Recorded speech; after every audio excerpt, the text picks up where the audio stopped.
Jadi sejarahnya kenapa kampung ini dinamai Kampung Semanggi karena pada dekade tahun 1960-an sudah mulai ada 5 ibu-ibu yang berjualan semanggi. Orang menyebutnya semanggi Surabaya. Tapi kemudian sekarang kayak pecel, akhirnya disebut pecel semanggi Surabaya. Padahal orang Surabaya bilangnya pecel semanggi Surabaya. Dulu kalau menjajakan itu semanggi gitu. Sambil digendong, terus kerupuk pulinya disunggi itu semanggi yang jualan semuanya perempuan ibu-ibu. Sekarang ini karena daerah penghasil semanggi itu ada di administratif Surabaya, dianggap sebagai makanan sebetulnya yang paling original Surabaya. Alhamdulillah untuk semanggi, pecel semanggi Surabaya itu sudah diurus oleh Dinas Pariwisata dan Kebudayaan Surabaya. Pada tahun 2022 sudah menjadi warisan budaya tak benda. Sekitar tahun 2015 itu, bapak-bapak di kampung ini memulai membudidaya tanaman semanggi itu di lahan-lahan yang kosong. Entah itu pekarangan rumah ataupun lahan kaplingan yang masih belum dibangun oleh pemiliknya. Juga ada tanah aset kota. Itu yang justru lahan terluas di kampung Sememi ini, di kelurahan Sememi ini yang dijadikan lahan pembudidayaan semanggi. Mulai bertani semanggi mulai 98, itu waktu krisis moneter itu mulai beralih ke petani semanggi. Jadi sebelumnya itu petani padi. Karena ibu saya dulunya juga penjual semanggi, untuk menyuplai semangginya nggak ada. Dulunya ibu saya mencari sampai keluar kota itu mencarinya. Kebetulan petani padinya kurang bagus, akhirnya saya beralih ke petani semanggi untuk membantu ibu saya seperti itu.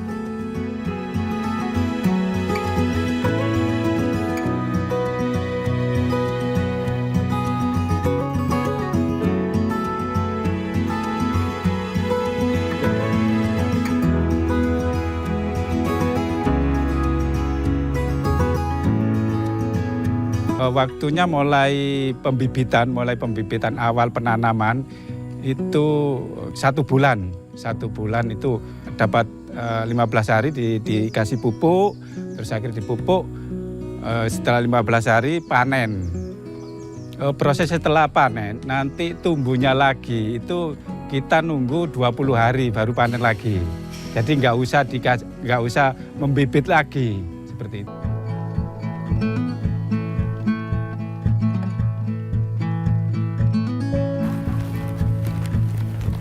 Bu, semanggi Bu. Baik, semanggi. Ayo, Bu, kene Bu, mlebu Bu.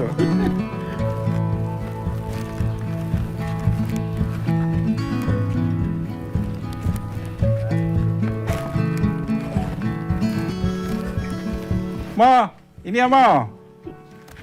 Ki ana set ono, aku ana urusan. Oke, ya.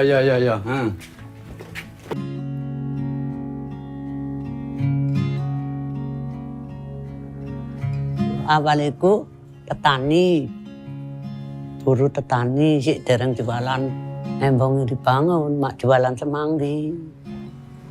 Mau lah sama-sama sih gendong, jadi malah jalan terus. Mari ngono sudah tua, manggon di situ, ya. Embongnya kan dibangun, dibangun rame mak di situ. Terus pelanggan usia kayak, ya diburu mertua, jualan semanggi kak sono petani, nggak bisa tawan, tak uruk kacang, tela, gula putih, bang putih. Di tengah padatnya kota Surabaya, lahan hijau kian menyempit. Semanggi, tanaman rawa yang menjadi ruh dari pecel semanggi, mulai sulit dibudidayakan. Akibatnya, warisan budaya ini perlahan terancam punah. Untuk itu, lahirlah sebuah gagasan, Urban Semanggi Garden. Sebuah konsep pertanian vertikal yang memungkinkan tanaman semanggi tumbuh di ruang sempit kota. Bukan di lahan luas, tapi di halaman rumah, balkon, atau bahkan dinding kosong. Semanggi ditanam dalam pot, disusun dalam rak bertingkat, memanfaatkan sinar matahari dan air yang cukup. Siapapun bisa terlibat, ibu rumah tangga, anak muda, komunitas warga. Ini bukan sekadar solusi teknis, tapi gerakan budaya. Sebuah cara baru untuk melestarikan yang lama. Urban Semanggi Garden menghidupkan kembali semangat gotong royong, menyatukan teknologi sederhana dan kecintaan pada tradisi. Karena melestarikan semanggi bukan hanya tentang menjaga tumbuhan, tapi tentang menjaga identitas. Tentang memastikan bahwa pecel semanggi tetap bisa disantap dan diceritakan oleh generasi yang akan datang.